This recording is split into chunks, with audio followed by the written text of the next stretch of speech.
നമ്മുടെ ഈ പരിപാടി ഉദ്ഘാടനം ചെയ്യുന്നത് ഡോക്ടർ ഷമ മുഹമ്മദാണ്. അതുപോലെ പുരസ്കാര സമർപ്പണവും മേഡം തന്നെയാണ്. മേഡത്തെ ആദരപൂർവ്വം ഗ്രാമസ്വരാജ് ഫൗണ്ടേഷൻ്റെ വേദിയിലേക്ക് ക്ഷണിക്കുകയാണ്. Doctor Shama Muhammad, chairperson Soya charitable trust. അതുപോലെ ഇന്നത്തെ ജന്മദിന സന്ദേശം നമ്മളിലേക്ക് എത്തിക്കുന്നത് പ്രൊഫസർ ദാസൻ പുത്തലത്ത് സാറാണ്. സാറിനെയും വേദിയിലേക്ക് ആദരപൂർവ്വം ക്ഷണിക്കുകയാണ്. ദാസൻ പുത്തൽ.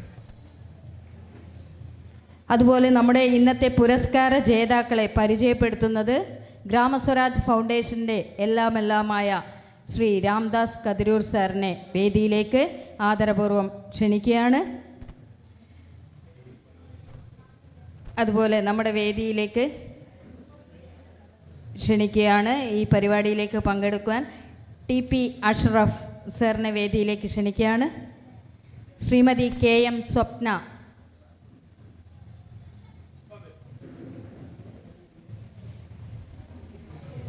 ശ്രീ നിസാർ മേത്തർ,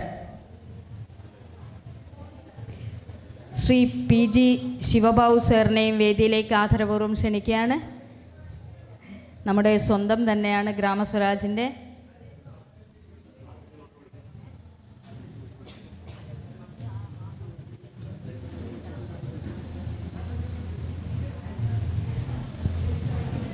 അതുപോലെ നമ്മുടെ ഇവിടെ ആദരിക്കുന്നവരെ വേദിയിലേക്ക് ക്ഷണിക്കുകയാണ്. Doctor TV Prakash, Pallur government ഹോസ്പിറ്റലിലെ ഡോക്ടറാണ്. ഡോക്ടറെ വേദിയിലേക്ക് ആദരപൂർവ്വം സ്നേഹപൂർവ്വം ക്ഷണിക്കുകയാണ് TV പ്രകാശ് സർ. അതുപോലെ തോമസ് അയ്യങ്കാനാൽ സാറിനെയും, മുതിർന്ന പത്രപ്രവർത്തകനാണ്, സാറിനെയും ആദരപൂർവ്വം വേദിയിലേക്ക് ക്ഷണിക്കുകയാണ് സർ. ശ്രീ രാജേഷ് കൃഷ്ണൻ, ചെസ് താരമാണ്, അവരെയും വേദിയിലേക്ക് ആദരപൂർവ്വം ക്ഷണിക്കുകയാണ്. ശ്രീ ആറുമുഖം പത്തിച്ചിറ, പരിസ്ഥിതി പ്രവർത്തകനാണ്, അവരെയും വേദിയിലേക്ക് ക്ഷണിക്കുകയാണ്. അതുപോലെ തന്നെ ഈ പരിപാടിയുടെ നന്ദി പറയുന്നതിന് ശ്രീമതി രസിക ചെമ്പിലോടിനെയും വേദിയിലേക്ക് ക്ഷണിക്കുന്നു.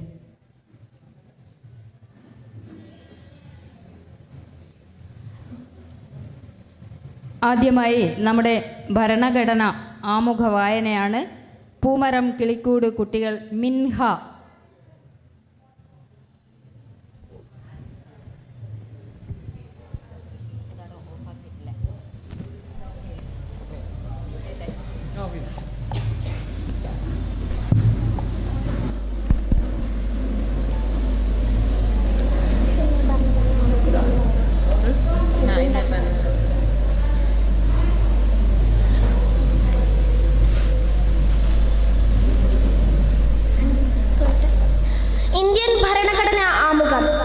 നമ്മൾ ഇന്ത്യയിലെ ജനങ്ങൾ ഇന്ത്യയെ ഒരു പരമാധികാര, സ്ഥിതിസമത്വ, മതനിരപേക്ഷ, ജനാധിപത്യ റിപ്പബ്ലിക്കായി സംവിധാനം ചെയ്യുന്നതിനും ഭാരതത്തിലെ എല്ലാ പൗരർക്കും സാമൂഹികവും സാമ്പത്തികവും രാഷ്ട്രീയവുമായ നീതി, ചിന്ത, ആശയാവിഷ്കാരം, വിശ്വാസം, ഭക്തി, ആരാധന എന്നിവയ്ക്കുള്ള സ്വാതന്ത്ര്യം, സ്ഥാനമാനങ്ങൾ, അവസരങ്ങൾ എന്നിവയിലുള്ള സമത്വം എന്നിവ ഉറപ്പുവരുത്തുന്നതിനും വ്യക്തിയുടെ അന്തസ്സും രാഷ്ട്രത്തിൻ്റെ ഐക്യവും അഖണ്ഡതയും ഉറപ്പുവരുത്തുന്ന സാഹോദര്യം എല്ലാവരിലും വളർത്തുന്നതിനും ദൃഢനിശ്ചയം ചെയ്തുകൊണ്ട് നമ്മുടെ ഭരണഘടനാ സഭയിൽ വച്ച് 1949 നവംബറിൻ്റെ ഈ 26-ാം ദിവസം ഈ ഭരണഘടനയെ അംഗീകരിക്കുകയും നിയമമാക്കുകയും നമുക്കായി തന്നെ സമർപ്പിക്കുകയും ചെയ്യുന്നു. ഈ അവസരത്തിൽ മറ്റൊരു കാര്യം കൂടി നിങ്ങളെ ഓർമ്മപ്പെടുത്താൻ ഞാൻ ആഗ്രഹിക്കുന്നു. ഇന്ന് ജാലിയൻ വാലാബാഗ് ദിനം. ഇന്ത്യൻ സ്വാതന്ത്ര്യ സമര ചരിത്രത്തിലെ ധീര രക്തസാക്ഷികളെ സ്മരിച്ചുകൊണ്ട് നന്ദി, നമസ്കാരം.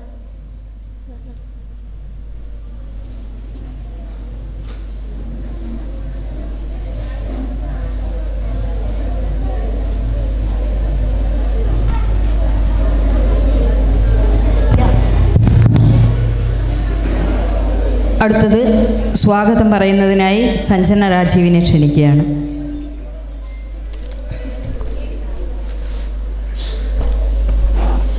എല്ലാവർക്കും നമസ്കാരം. ഞങ്ങൾ ഇന്നിവിടെ കൂടിയിരിക്കുന്നത് അതിൻ്റെ പ്രത്യേകത എന്താണെന്ന് എല്ലാവർക്കും അറിയാം. ചെറിയ കുട്ടികൾ വിചാരിക്കുന്നുണ്ടാവും വിഷുവാണ് എന്നല്ലേ. ഞങ്ങൾക്ക് വിഷുവാണ് പ്രാധാന്യം എന്ന് വിചാരിക്കുന്നുണ്ടാവും. പക്ഷേ ഇന്നത്തെ ദിവസത്തിന് വിഷുവിനെക്കാട്ടും പ്രാധാന്യമുള്ള ഒരു ദിവസമാണ് നമ്മുടെ ഡോക്ടർ അംബേദ്കർ ജന്മദിനം.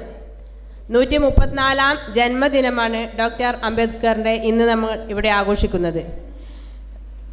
1891 ഏപ്രിൽ 14 മഹാരാഷ്ട്രയിലാണ് അംബേദ്കർ ജനിച്ചത്. അംബേദ്കറിൻ്റെ BR അംബേദ്കർ, ഭീംറാവു റാംജി അംബേദ്കർ എന്നാണ് അദ്ദേഹത്തിൻ്റെ മുഴുവൻ പേര്. അദ്ദേഹം നമുക്ക് നൽകിയ സംഭാവനകൾ, ഇന്ത്യൻ ഭരണഘടന, കുട്ടികൾ ഇവിടെ വായിച്ചു കേൾപ്പിച്ചു. ഇന്ത്യൻ ഭരണഘടന എന്നത് ഒരു മഹത് സംഭാവനയാണ്. ആ ഭരണഘടന കൊണ്ട് നമുക്ക് ഒരുപാട് നേട്ടങ്ങൾ ഉണ്ടായിട്ടുണ്ട്. അതുപോലെ തന്നെ നമ്മുടെ അയിത്തം, തൊട്ടുകൂടായ്മ എന്നിങ്ങനെയുള്ള ഒരുപാട് വിവേചനങ്ങൾക്കെതിരെ പോരാടിയ ഒരു മഹത് വ്യക്തിയാണ് അംബേദ്കർ. ഞങ്ങൾ ഗാന്ധിജിയൊക്കെ ഓർമ്മിക്കുന്നത് പോലെ തന്നെ അതിനേക്കാളേറെ പ്രാധാന്യത്തിൽ ഓർമ്മിക്കേണ്ട ഒരു മഹത് വ്യക്തിയാണ് അംബേദ്കർ. അതുപോലെ തന്നെ മുൻകാലങ്ങളിൽ സ്ത്രീകൾക്ക് വോട്ടവകാശം ഉണ്ടായിരുന്നില്ല. ആ അവകാശത്തിന് വേണ്ടി പൊരുതി ഇന്ന് ഞങ്ങൾ എല്ലാവരും വോട്ട് ചെയ്യുന്നുണ്ടെങ്കിൽ അതിൻ്റെ ഒരു പ്രധാന പങ്ക് അംബേദ്കർ വഹിച്ചതാണ്.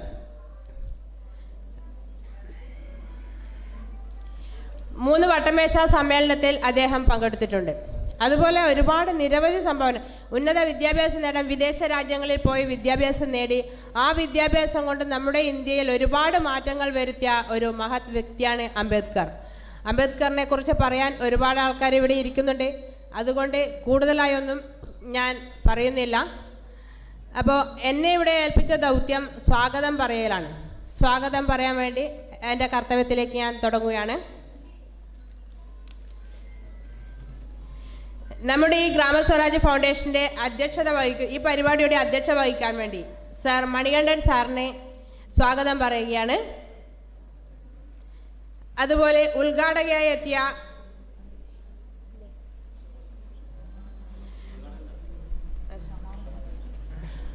കായംകുളം യൂനൂസ് എഴുത്തുകാരനാണ്, പ്രഭാഷകനാണ്. പുരസ്കാര സമർപ്പണം doctor Shama Muhammad, chairperson Soya charitable trust. അവരെ സ്വാഗതം ചെയ്യാണ്. ജന്മദിന സന്ദേശം പ്രൊഫസർ ദാസൻ പുത്തലത്ത്, അദ്ദേഹം ഒരു ചരിത്രകാരനാണ്. അദ്ദേഹത്തെ സ്വാഗതം ചെയ്യുന്നു. പുരസ്കാര ജേതാക്കളെ പരിചയപ്പെടുത്താൻ നമ്മുടെ ഗ്രാമസ്വരാജ് ഫൗണ്ടേഷൻ ചെയർമാൻ ശ്രീ രാംദാസ് സാറാണ്. രാംദാസ് സാറിനെ സ്വാഗതം ചെയ്യുന്നു. പങ്കെടുക്കുന്നവർ ശ്രീ പി അസൈനാർ ഹാജി, ജൈവ കർഷകൻ, ശ്രീമതി KM സ്വപ്ന, സാമൂഹ്യ പ്രവർത്തക, ശ്രീ നിസാർ മേത്തർ, സാമൂഹ്യ പ്രവർത്തകൻ, ശ്രീ P ശിവബാബു, ഗുരുവീക്ഷണം മാസിക.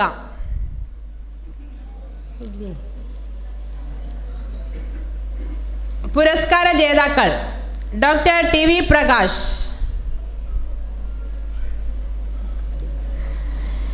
ഗവൺമെൻറ് ഹോസ്പിറ്റൽ പള്ളൂർ, അദ്ദേഹത്തെ സ്വാഗതം ചെയ്യുന്നു. ശ്രീ തോമസ് അയ്യങ്കാർ, പത്രപ്രവർത്തകൻ, അദ്ദേഹത്തെ സ്വാഗതം ചെയ്യുന്നു. ശ്രീ രാജേഷ് കൃഷ്ണൻ, ചെസ് താരമാണ്, അദ്ദേഹത്തെ ഈ വേദിയിലേക്ക് സ്വാഗതം ചെയ്യുന്നു. ശ്രീ അറുമുഖൻ പാത്തിച്ചിറ, പരിസ്ഥിതി പ്രവർത്തകനാണ്, അദ്ദേഹത്തെ സ്വാഗതം ആശംസിക്കുന്നു.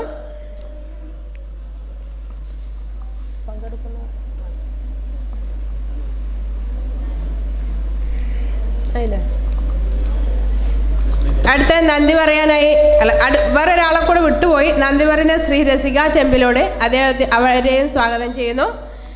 അടുത്ത അധ്യക്ഷ വഹിക്കുന്നതിന് ശ്രീ മണികണ്ഠൻ സാറിനെ വേദിയിലേക്ക് ക്ഷണിക്കുന്നു.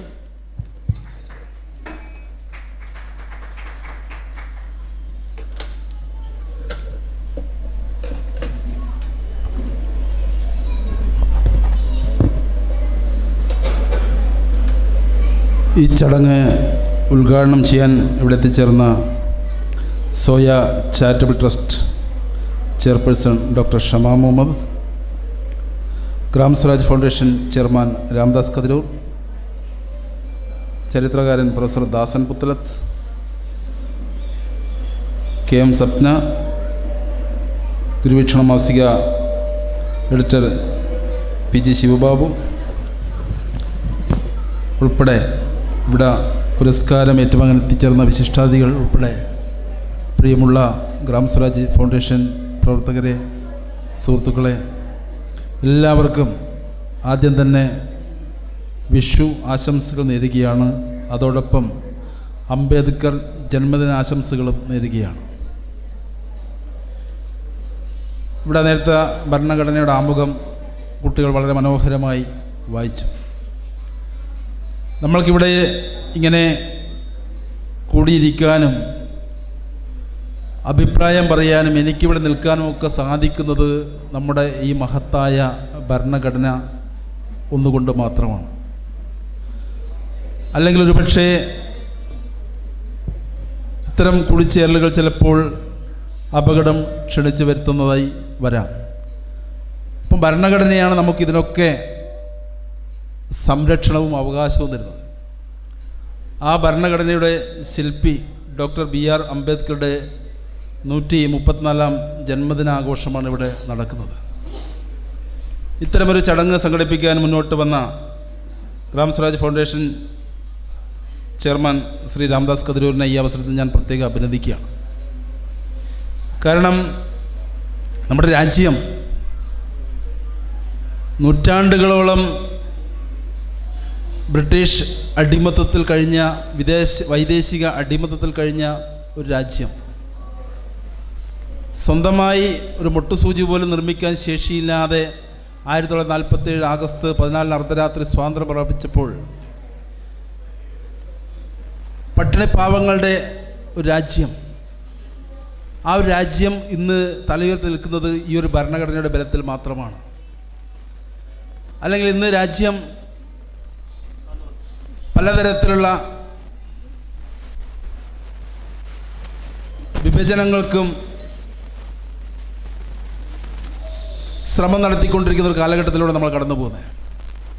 ഭക്ഷണത്തിൻ്റെ പേരിലായാലും, ഭാഷയുടെ പേരിലായാലും, വസ്ത്രത്തിൻ്റെ പേരിലായാലും, നിറത്തിൻ്റെ പേരിലായാലും പലതരത്തിലും വിവേചനം കൂടി വരുന്നൊരു സാഹചര്യത്തിലൂടെയാണ് നമ്മൾ കടന്നു പോകുന്നത്. അപ്പോൾ നമുക്കൊക്കെ സംരക്ഷണം നൽകുന്നത് ഈ മഹത്തായ ഭരണഘടനയാണ്. അതിൻ്റെ ശില്പിയാണ് ഡോക്ടർ BR അംബേദ്കർ. അദ്ദേഹം ആ പദവിയിലേക്ക് എത്തിച്ചേർന്നത് ഒരുപാട് കയ്പ് നീർ കുടിച്ചുകൊണ്ടാണ്. മഹാരാഷ്ട്രയിൽ ഏറ്റവും താഴേക്കടിയിലുള്ള ഒരു സമുദായത്തിൽ നിന്നും, മഹർ സമുദായത്തിൽ നിന്നും വിദ്യാഭ്യാസം നേടാൻ പോലും അർഹതയില്ലാത്ത ചെരുപ്പ് തുന്നൽ കുലത്തൊഴിലായി സ്വീകരിച്ച ഒരു സമൂഹത്തിൽ നിന്നും ദാരിദ്ര്യവും കഷ്ടപ്പാടുകളും അതിജീവിച്ചുകൊണ്ട്, ഏറെ ത്യാഗം സഹിച്ചുകൊണ്ട്, തൊട്ടുകൂടായ്മയും തീണ്ടിക്കൂടായ്മയും സമൂഹത്തിൽ സൃഷ്ടിച്ച ഏറെ പ്രയാസങ്ങളെ അതിജീവിച്ചുകൊണ്ട് പാർശ്വവൽക്കരിക്കപ്പെട്ട ഒരു സമൂഹത്തിൽ നിന്നും ഉയർന്നു വന്ന് ഇന്ത്യൻ ഭരണഘടനാ ശില്പിയായി മാറിയ ഡോക്ടർ അംബേദ്കറുടെ ജന്മദിനം ആഘോഷിക്കുന്ന ഈ സുദിനത്തിൽ ഇവിടെ ഇങ്ങനെ നിൽക്കാൻ സാധിച്ചത് തന്നെ ഒരു അഭിമാനമായി ഞാൻ കാണുകയാണ്. കാരണം ഈ ഭരണഘടന ഉള്ളതുകൊണ്ടാണ് എനിക്കിവിടെ നിൽക്കാൻ സാധിക്കുന്നത്. എനിക്ക് വിദ്യാഭ്യാസം നേടാൻ സാധിച്ചത് ആ ഭരണഘടനയുടെ ബലത്തിലാണ്. അതുകൊണ്ട് തന്നെ ഇത്തരമൊരു ചടങ്ങിൽ ഇവിടെ നിൽക്കാൻ സാധിച്ചതിൽ ഞാൻ അഭിമാനിക്കുന്നു. ഏറെ പ്രയാസം അനുഭവിച്ചുകൊണ്ട് വിദ്യാഭ്യാസം നേടി രാജ്യത്തിൻ്റെ ഏറ്റവും പ്രധാനപ്പെട്ട സ്വാതന്ത്ര്യം നേടിയപ്പോൾ 1947 നീതി ന്യായ വകുപ്പ് മന്ത്രിയായി അംബേദ്കർ മാറി. നമുക്കറിയാം, ഒരുപാട് നമ്മൾ അംബേദ്കറുടെ ചരിത്രമൊക്കെ ജീവചരിത്രമൊക്കെ വായിച്ചവർക്കറിയാം അദ്ദേഹം അനുഭവിച്ച കഷ്ടപ്പാടുകൾ, ജാതീയത കൊണ്ട് നേരിടേണ്ടി വന്ന കഷ്ടപ്പാടുകൾ. അതൊക്കെ അതിജീവിക്കാൻ ചുരുക്കം ചില ആളുകൾക്ക് മാത്രമേ സാധിക്കുകയുള്ളൂ. ഏറെ പരീക്ഷണങ്ങൾ നേരിട്ടുകൊണ്ടാണ് അദ്ദേഹം വിദ്യാഭ്യാസം നേടിയത്. ക്ലാസ് റൂമിൽ അവരോടൊപ്പം ഇരിക്കാൻ സ്വാതന്ത്ര്യമില്ലായിരുന്നു. ഇരിക്കണമെങ്കിൽ കീറച്ചാക്ക് കൂടെ കൊണ്ടുപോയിട്ട് ആ ചാക്ക് വിരിച്ച് വേണം ക്ലാസ്സിലിരിക്കാൻ, ഒരു മൂലയിലിരിക്കാൻ. അങ്ങനെയാണ് അദ്ദേഹം വിദ്യാഭ്യാസം നേടിയത്. ബറോഡ രാജാവിൻ്റെ സ്കോളർഷിപ്പ് ലഭിച്ചതുകൊണ്ട് മാത്രമാണ് അദ്ദേഹത്തിന് വിദേശത്ത് ലണ്ടനിലും മറ്റ് രാജ്യങ്ങളിലും പോയിട്ട് സാമ്പത്തിക ശാസ്ത്രത്തിലും നിയമത്തിലുമൊക്കെ ഡോക്ടറേറ്റ് നേടാനും നല്ലൊരു അധ്യാപകനാകാനും കോളേജ് യൂണിവേഴ്സിറ്റി പ്രിൻസിപ്പളാവാനും നിയമജ്ഞനാവാനും വക്കീലാവാനും ഇന്ത്യൻ ഭരണഘടനാ ശില്പിയാവാനും ഒക്കെ സാധിച്ചത് ആ ഒരു ബറോഡ രാജാവിൻ്റെ ഒരു സഹായം ലഭിച്ചതുകൊണ്ട് മാത്രമാണ് എന്ന് ഞാനിവിടെ സൂചിപ്പിക്കുകയാണ്. അത്ര നല്ല ഉണ്ടായതുകൊണ്ടാണ് അംബേദ്കർക്ക് അത്തരമൊരു സാഹചര്യത്തിൽ കടന്നു പോകാൻ സാധിച്ചത്. ഞാൻ ദീർഘിപ്പിക്കുന്നില്ല. അത്തരം ഒരു ഭരണഘടന ഏറെ വെല്ലുവിളികൾ നേരിടുന്ന ഒരു സാഹചര്യത്തിലൂടെയാണ് നമ്മുടെ രാജ്യം കടന്നു പോകുന്നത്. അപ്പോൾ നമ്മുടെ ഭരണഘടന ഉയർത്തിപ്പിടിച്ച മൂല്യം അത് കാത്തു സൂക്ഷിക്കാൻ, ഭരണഘടനയെ സംരക്ഷിക്കാൻ നമുക്ക് ഓരോരുത്തർക്കും ബാധ്യതയുണ്ടെന്ന് മാത്രം ഞാനിവിടെ സൂചിപ്പിക്കുകയാണ്. ഞാൻ ദീർഘിപ്പിക്കുന്നില്ല. ഇവിടെ എല്ലാവർക്കും അംബേദ്കർ ജന്മദിനാശംസകൾ ഒരിക്കൽ കൂടി നേരുന്നു. അതോടൊപ്പം വിശ്വാസംസകൾ നേരുന്നു. ഇവിടെ വിവിധ മേഖലകൾ കഴിവ് തെളിയിച്ച ആളുകൾ പുരസ്കാരം ഏറ്റുവാങ്ങുന്നുണ്ട്.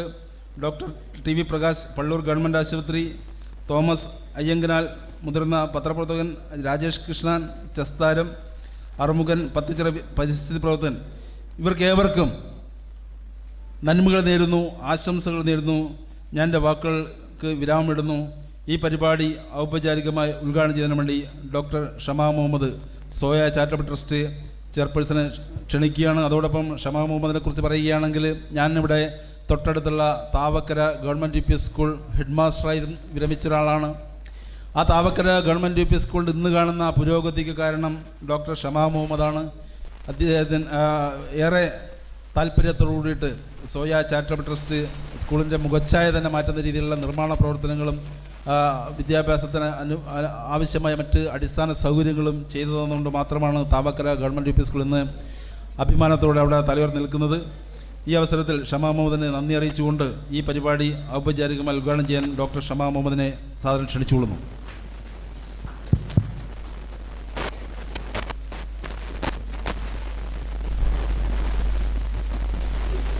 സ്വരാജ് ഗ്രാം സ്വരാജ് ഫൗണ്ടേഷൻ്റെ ചെയർപേഴ്സൺ ശ്രീ രാംദോസ്,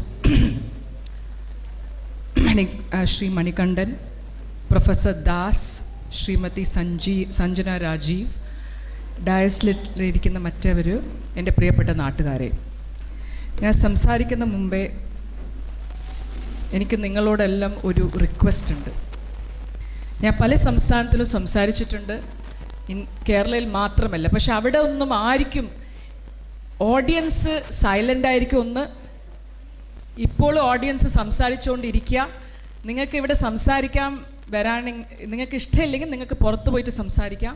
പക്ഷെ ഒരാൾ സംസാരിക്കുമ്പം, മണികണ്ഠൻ സാർ സംസാരിക്കുമ്പം, നിങ്ങൾ അവിടുന്ന് സംസാരിക്കുമ്പം അദ്ദേഹത്തിനെ അപമാനിക്കുക.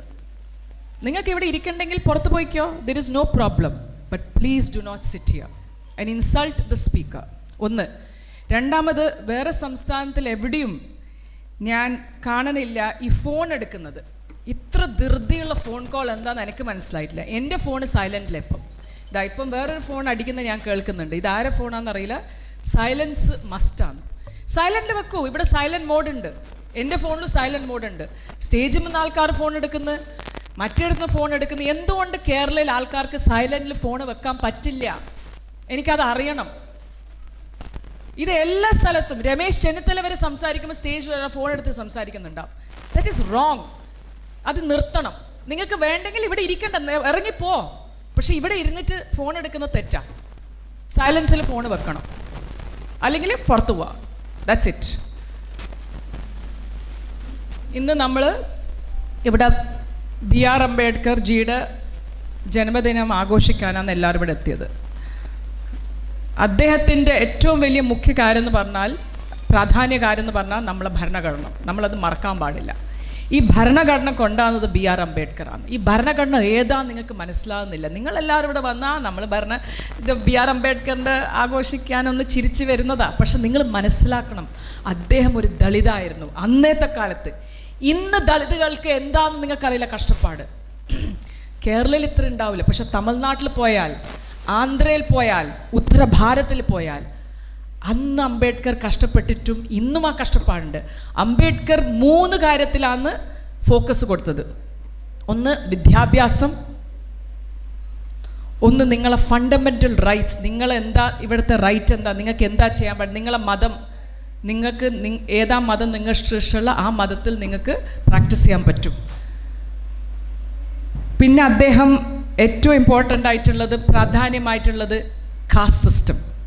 അത് ഹിന്ദുയിസമത്തിലുള്ള, ഇപ്പം നമ്മളെ കേരളയിലുണ്ട് നായർ, നമ്പ്യാർ, നമ്പൂതിരി, ഈരവൻ.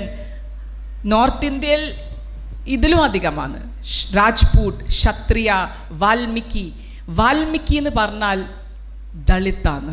ഈ വാൽമീകിയാണ് ഉത്തര ഭാരതത്തിൽ ഈ ടോയ്ലറ്റെല്ലാം ക്ലീൻ ചെയ്യിപ്പിക്കും അവർ.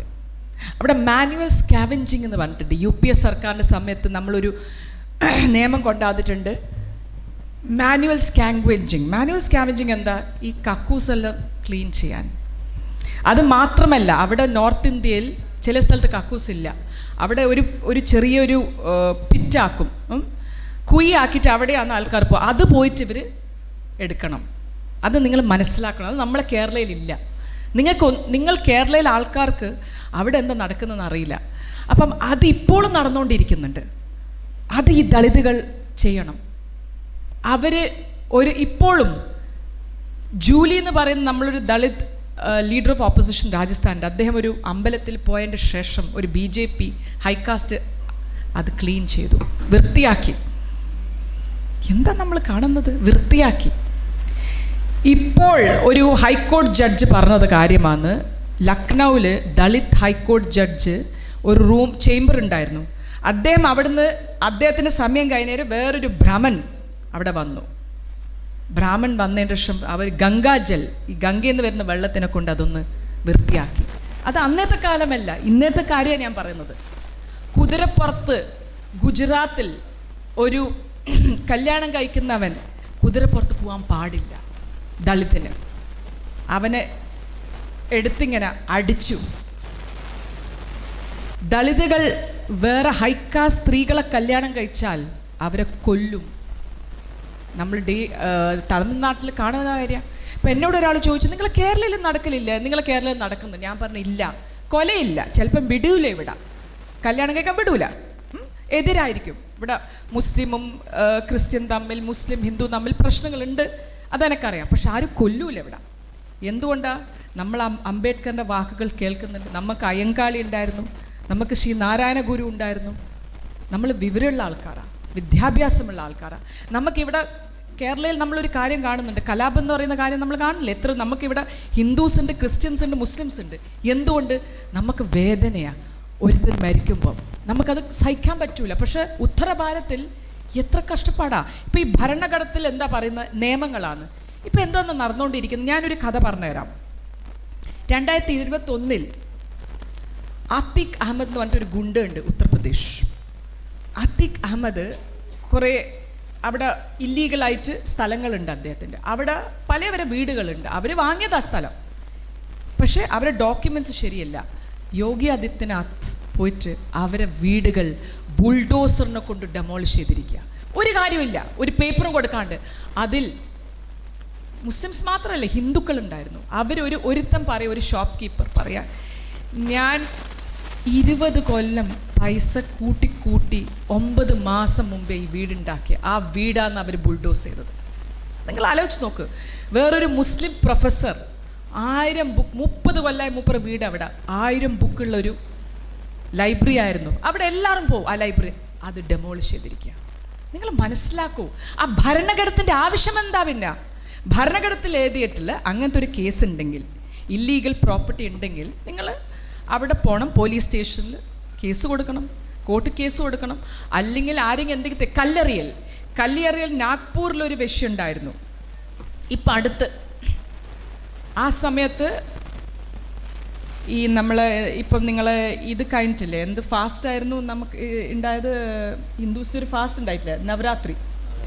അവിടെ വലിയ കാര്യമാണ് നവരാത്രി. ആ നവരാത്രിയുടെ ശേഷം അവിടെ ഏതോ കല്ലെറി തുടങ്ങി. ശരിയാ, കല്ലെറിഞ്ഞു. വേറെ മതക്കാരായിരിക്കും. അവർ നിങ്ങൾ FIR ഇടൂ, പോലീസ് സ്റ്റേഷനിൽ കേസ് കൊടുക്കൂ, അവരെ അറസ്റ്റ് ചെയ്യണം. കല്ലെറിയുന്ന ആരായാലും അറസ്റ്റ് ചെയ്യണം, കേസിടണം. എന്നിട്ട് കേസ് കോർട്ട് പറയട്ടെ. പക്ഷെ അതിൻ്റെ മുമ്പേ കേസൊന്നും ഇല്ലാണ്ട് അറസ്റ്റ് ചെയ്തു. ചിലവരെ, ഞാൻ മതമൊന്നും എടുക്കുന്നില്ലെന്ന്, ചിലവരെ ബെയിലിൽ വിട്ടു, മറ്റവരെ വീട്ടിൽ അവർ പോയി ഡെമോളിഷ് ചെയ്തു. ഇതാണോ ഭരണഘടന? എവിടെയാണ് ഈ ഭരണഘടന? പിന്നെ എന്തിനാ ഈ ഭരണഘടനയുടെ ആവശ്യം? 2014 ശേഷം ഭരണഘടന ഇല്ലാതാക്കുക. അവർ സ്നേഹിച്ചാൽ 2 മതക്കാർ, ഒരു ഹിന്ദു മുസ്ലിം, മധ്യപ്രദേശിൽ കോർട്ടിൽ പോയി അവർ കല്യാണം കഴിക്കാൻ വന്നു. അവരിഷ്ടപ്പെട്ട് കല്യാണം, അവരെ വന്ന് ആക്രമിക്കും, കല്യാണം കഴിക്കാൻ വിടുന്നില്ല. അവൻ വേറെ മുസ്ലിമായെങ്കിൽ അവനെ അടിച്ചിടും. അപ്പം അവൾ പറയാൻ, ഞാൻ സ്നേഹിക്കുന്നവനെ, എനിക്ക് ഇദ്ദേഹത്തിന് കല്യാണം കഴിക്കാൻ പറ്റില്ല. അപ്പം അമ്മയോട് പോയിട്ട് പറയുക കുട്ടിയുടെ അതവർ ഇടാൻ പാടില്ല. അപ്പം അമ്മ പേടിക്കും. എന്നിട്ട് പറയും ഇല്ലില്ല, അവർ കേൾക്കാണ്ട ചെയ്ത്, എന്നിട്ട് അവരെ വീട്ടിലെടുത്ത് വെക്കും. എന്താ നടന്നുകൊണ്ടിരിക്കുന്നത്? ഇതെല്ലാം നമ്മളെ ഭരണഘടനത്തിൻ്റെ എതിരല്ലേ? നമുക്ക് ഏത് മതം പ്രാക്ടീസ് ചെയ്യാൻ പറ്റും. അത് ഹിന്ദു മതമായി, ക്രിസ്ത്യൻ മതമായി ആർട്ടിക്കിൾ 26 പറഞ്ഞിരിക്കുക, റൈറ്റ് ടു റിലീജിയസ് ഫ്രീഡം. പക്ഷെ ഇപ്പം മതം വരെ നമുക്ക് പേടിയാണ് പ്രാക്ടീസ് ചെയ്യാം. ഭക്ഷണം, നമുക്ക് ഏത് ഭക്ഷണം കഴിക്കാൻ പറ്റും. പക്ഷേ ചില സംസ്ഥാനത്തിൽ ചില ഭക്ഷണം, ചില സംസ്ഥാനത്ത് നമുക്ക് വേറെ ഭക്ഷണം കഴിക്കാൻ പറ്റില്ല. നമ്മൾ ആരോടാണ് സംസാരിക്കുന്നത്? നമ്മൾ 18 വയസ്സ് കഴിഞ്ഞാൽ നമുക്ക് എന്ത് വേണം ചെയ്യാം, നമ്മൾ ഇഷ്ടമാണ്. പക്ഷെ ഇപ്പോൾ ഏത് വസ്ത്രമാണ് നിങ്ങൾ ഇടുന്നത്, അതും നിങ്ങൾക്ക് പറ്റില്ല. ഇപ്പം നമുക്ക് ഈ രാജ്യത്ത് കുറേ ഏജൻസീസ് ഉണ്ട് ഭരണഘടനത്തിൽ എഴുതിയത്. ആ ഏജൻസീസ് വരെ ഭരണഘടന പാലിക്കുന്നില്ല. അത് ED ആയാലും, ഇൻകം ടാക്സ് ഡിപ്പാർട്ട്മെൻ്റ് ആയാലും, നമ്മൾ വിജിലൻസ് ഡിപ്പാർട്ട്മെൻ്റ് ആയാലും, അതെല്ലാം കൺട്രോൾഡാണ്. ഇപ്പം ഒന്നും 2014 ശേഷം നമ്മളെ കഴിമലില്ല. എങ്ങനെ മുന്നോട്ട് പോകും? ആ ഭരണഘടനയ്ക്ക് വേണ്ടിയിട്ട് നിങ്ങളെല്ലാവരും, മണികണ്ഠൻ സാറ് പറഞ്ഞ പോലെ, നമ്മളത് സുരക്ഷിതമായിട്ട് വെക്കണം, സംരക്ഷിക്കണം ഭരണഘടന. ഭരണഘടന ഇല്ലെങ്കിൽ ഇന്ത്യ നാളെ ഇല്ല. അതിനാന്നും ഈ അംബേദ്കർ ഇത്ര കാലം ഇരുന്ന് സംസാരിച്ച് അതിൻ്റെ മേലെ അവർ കുറേ മാറ്റങ്ങൾ വരുത്തി എല്ലാ കാര്യങ്ങളും കൃത്യമായിട്ട് എഴുതിയിട്ടുണ്ട്. സംവരണം ദളിത്തിന് വേണ്ടിയിട്ട്. എന്തിനാ സംവരണം കൊടുക്കുന്നത്? നിങ്ങൾ വിചാരിക്കും ഇവിടെ അത്ര പ്രശ്നം ഞാൻ കാണുന്നില്ല. പക്ഷെ നിങ്ങൾ ഉത്തരഭാരതത്തിൽ പോയ എല്ലാ വലിയ പൊസിഷൻസിലും ഹൈകാസ്റ്റാണ്. അപ്പം അത് മാറ്റണം. എൻ്റെ ഇതിൽ ആർക്കാ കഴിവുള്ള, മതം നോക്കരുത്, കാസ്റ്റ് നോക്കരുത്, ഒന്നും നോക്കരുത്. ആരാ കഴിവുള്ള, സ്ത്രീ ആയോ പുരുഷനായോ അവർക്ക് കൊടുക്കും. വേറൊന്ന്, സ്ത്രീകൾ, ഞാൻ പറയാം, ഒരു സ്ത്രീ ആയിട്ട് കേരളയിൽ തന്നെ നമുക്ക് ബുദ്ധിമുട്ടുള്ളൊരു സംസ്ഥാനമാണ്. 51% സ്ത്രീകൾ കേരളയിൽ. വിദ്യാഭ്യാസമുള്ളൊരു സംസ്ഥാനമാണ് കേരള. എന്നിട്ടും സ്ത്രീകൾ എവിടെ? എന്നോട് ചോദിക്കും എൻ്റെ ഫ്രണ്ട്സ്, ഷമാജി ആപ്കെ വഹാ കേസാ പ്രോബ്ലം ഹേ, എന്തുകൊണ്ട് കേരളയിൽ ഇത്ര പ്രശ്നം സ്ത്രീകൾക്ക്? രാഷ്ട്രത്തിൽ നിങ്ങൾ കണ്ടിട്ടുണ്ടെങ്കിൽ ഒരു സ്ത്രീ മുന്നിൽ വരുമ്പം ആ സ്ത്രീനെ വലിച്ച് പുറത്തിട്ടു. അതാണ് സ്ത്രീകൾ. സ്ത്രീകൾക്കും പ്രശ്നമുണ്ട് ഇവിടെ കേരളയിൽ. അപ്പം സ്ത്രീകളോട് ഞാൻ പറയാം, നിങ്ങളും അത് വിട്ടുകൊടുക്കാൻ പാടില്ല. സ്ത്രീകൾ എല്ലാ ഇതിലും പുരുഷന്മാരൊക്കെ ഉണ്ട്. പുരുഷന്മാർക്ക് സ്ത്രീകളെ വേണം, സ്ത്രീകൾക്കും രണ്ടും ഒരു സിംബയോട്ടിക് റിലേഷൻഷിപ്പാണ്. അപ്പം രണ്ടാളും ആരാ കഴിവുള്ളത്, അത് സ്ത്രീ ആയാലും പുരുഷനായാലും നമ്മൾ ഒക്കെ മുന്നോട്ട് പോകണം. അംബേദ്കർ അദ്ദേഹം പറഞ്ഞ പോലെ വളരുന്ന സമയത്ത് വേറെ തന്നെ അദ്ദേഹത്തിന് ഭക്ഷണ കാര്യങ്ങൾ. എങ്ങനെ അംബേദ്കർ ഇവിടെ എത്തി? ബ്രിട്ടീഷുകാർ അംബേദ്കറിനെ എടുത്തു, അദ്ദേഹത്തിന് അവരെ കീഴിലാക്കി, അവർ നല്ല സ്കൂളിൽ അയച്ചു, ഇംഗ്ലണ്ടിൽ നിന്നാണ് അംബേദ്കർ ലോ പഠിച്ചിട്ട് തിരിച്ചു വന്നത്. എന്നിട്ട് അംബേദ്കർ ദളിത്സിന് വേണ്ടി അദ്ദേഹം ഫൈറ്റ് ചെയ്തു. പക്ഷെ അദ്ദേഹം മരിക്കുന്ന മുമ്പേ ബുദ്ധിസ്റ്റ് ഇതിൽ പോയി, ബുദ്ധിസ്റ്റായി. എന്തുകൊണ്ട്? ഈ കാസ്റ്റ് സിസ്റ്റമിൻ്റെ എതിരായിട്ട്. പക്ഷേ ഇപ്പം കേരളയിൽ ഞാൻ പറയുന്നു, കേരളയിൽ നമ്മൾ കാസ്റ്റ് സിസ്റ്റം അങ്ങനെ കാണുന്നില്ല. കേരളയിൽ നമുക്ക് സോഷ്യൽ ജസ്റ്റിസ് കൊണ്ടെങ്കിൽ എന്തുകൊണ്ട് മറ്റേ സംസ്ഥാനത്തിൽ നമുക്ക് കൊണ്ടുവരാൻ പറ്റില്ല? അതാണ് ഇന്നത്തെ ചോദ്യം. അപ്പം ഈ ഭരണഘടന നമ്മൾ സംരക്ഷിച്ചുകൊണ്ട് ഈ കാര്യങ്ങൾ, ഞാൻ പറയുന്ന കാര്യങ്ങൾ, ഈ നിങ്ങളെ മതത്തിൻ്റെ മേലെ ആക്രമം, നിങ്ങളെ ഭരണഘടനത്തിൻ്റെ മേലെ ആക്രമം, നിങ്ങൾ എന്താ ഭക്ഷണം കഴിക്കുന്നത്, ഏത് മതമാണ് നിങ്ങൾ പാലിക്കുന്നത്, അതിൻ്റെ മേലെയെല്ലാം ആക്രമണമുണ്ട്.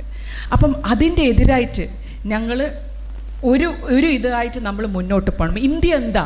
ഇന്ത്യയിൽ എന്തുകൊണ്ട് പുറത്തുള്ള ആൾക്കാർ വരുന്നത്? ഇപ്പം നിങ്ങളിപ്പോൾ ഒരു യൂറോപ്പിൽ പോയാൽ മലയുണ്ട്, കടലുണ്ട്, പുഴയുണ്ട്, എല്ലാം ഉണ്ട്. പക്ഷെ എന്തുകൊണ്ട് ഈ ഫോറിനേഴ്സെല്ലാം ഇന്ത്യയിൽ വരുന്നത്?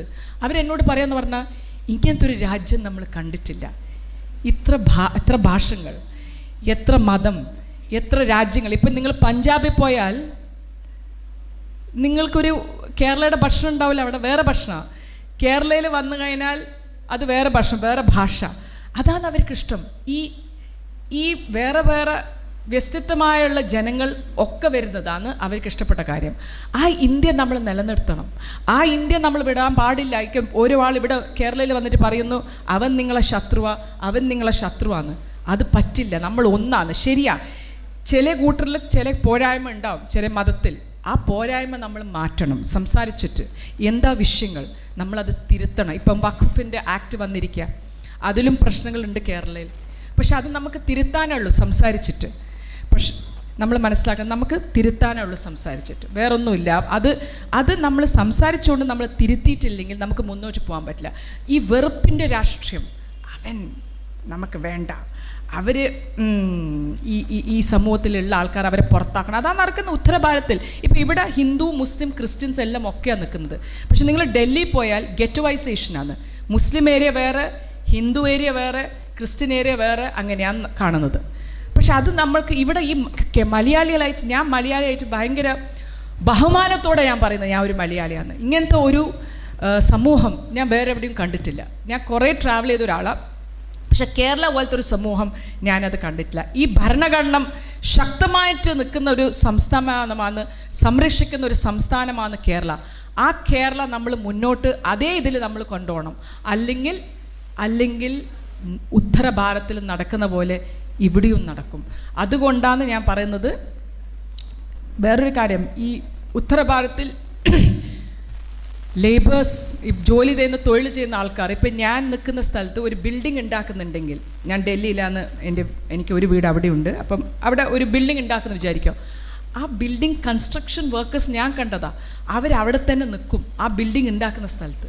നമ്മളെവിടാന്ന് പറഞ്ഞാൽ അവർക്ക് വേറൊരു വീടുണ്ടാവും, അവരവിടുന്ന് രാവിലെ എത്തും, വൈകുന്നേരം നമ്മൾ അവരെ കൊണ്ടാക്കും. അപ്പം ആ ക്വാളിറ്റി ഓഫ് ലൈഫ് കേരളയിൽ, ആ റെസ്പെക്റ്റ്, ബഹുമാനം, ഒരു പ്ലംബറായാലും ഒരു ഇലക്ട്രീഷ്യനായാലും ഒരു നിലം തുടക്കുന്നവനായാലും അത് ഇവിടെ ഉണ്ട്. വേറൊരു കാര്യം ഞാൻ കണ്ടത്, ഉത്തര ഭാരതത്തിൽ വന്ന ബാത്റൂം ക്ലീൻ ചെയ്യാൻ ഒരാൾ, ബാക്കി നിങ്ങളെല്ലാം അടിച്ചു വാരി തുടക്കും, മുരം വീട്. പക്ഷെ ആ ലേഡി ടോയ്ലറ്റ് ക്ലീൻ ചെയ്യില്ല. അവർ പറയും അത് വാൽമീകിക്കാന്ന്, ദളിത് മാത്രമേ ചെയ്യുള്ളൂ എന്ന്. അതിവിടെ ഇല്ല. ഇവിടെ എല്ലാവരും ചെയ്യും, ഞാനും ചെയ്യും, ഇവിടെ ഇരിക്കുന്ന ആൾക്കാരും ചെയ്യും, എല്ലാവരും ചെയ്യും, ഞാൻ ചെയ്യലുണ്ട്. അതാണ് നമ്മൾ കാണുന്നത്. അതാണ് വേറൊരു വ്യത്യാസം ഞാൻ കണ്ടത്. ഞാൻ ചോദിക്കും, ഈ ക്യോ നെയ് ഉൻകാ കാമേ, അവരെ അത് നമ്മൾ ആ മെൻറ്റാലിറ്റി മാറ്റണം. അപ്പം കേരള കുറേ കൂടി നമുക്ക് ഉത്തരഭാരതത്തിൽ കേരളയിലെ സന്ദേശം എടുത്ത് നമ്മൾ അങ്ങോട്ട് പോകണം. അപ്പോൾ ആ ഭരണഘടന സുരക്ഷിതമായിട്ട് വെക്കുന്ന ഒരു സംസ്ഥാനമാണ്. എനിക്ക് ഒന്നും കൂടി ഇന്ന് പറയാനുള്ളതെന്ന് പറഞ്ഞാൽ, എനിക്കിത് ഒരു രാഷ്ട്രപരമായിട്ടുള്ള ഒരു സ്പീച്ച് ആക്കണ്ട. പക്ഷേ ഒരു പാർട്ടി ഇവിടെ വരാൻ നോക്കുന്നുണ്ട്, അവർ ഭിന്നിപ്പിക്കുന്ന രാഷ്ട്രം കൊണ്ടുവരാൻ നോക്കുന്നുണ്ട്. കേരളത്തിലെ ജനങ്ങൾ അതിൽ വീഴാൻ പാടില്ല. അത്രേ എനിക്ക് പറയാം. എനിക്ക് എൻ്റെ മലയാളികൾ ഒന്നായിട്ട് മുന്നോട്ട് പോകണം. ആശംസകൾ ഒന്നുകൂടി ഈ അംബേദ്കറിൻ്റെ ജന്മദിനത്തിന് വേണ്ടിയിട്ട് വിഷു ആശംസകൾ. ഞാൻ നാളെ പോകുന്നതുകൊണ്ട് ഇന്ന് വിഷുയുടെ ഡ്രസ്സ് ഇട്ടിട്ടാണ് വന്നത്. അതുകൊണ്ടാണ് ഞാൻ ഈ സാരിയിൽ. എല്ലാവരോടും നന്ദി, നമസ്കാരം. ഞാൻ ഈ പ്രോഗ്രാം ഉദ്ഘാടനം ചെയ്യുന്നു. ജയ് ഹിന്ദ്.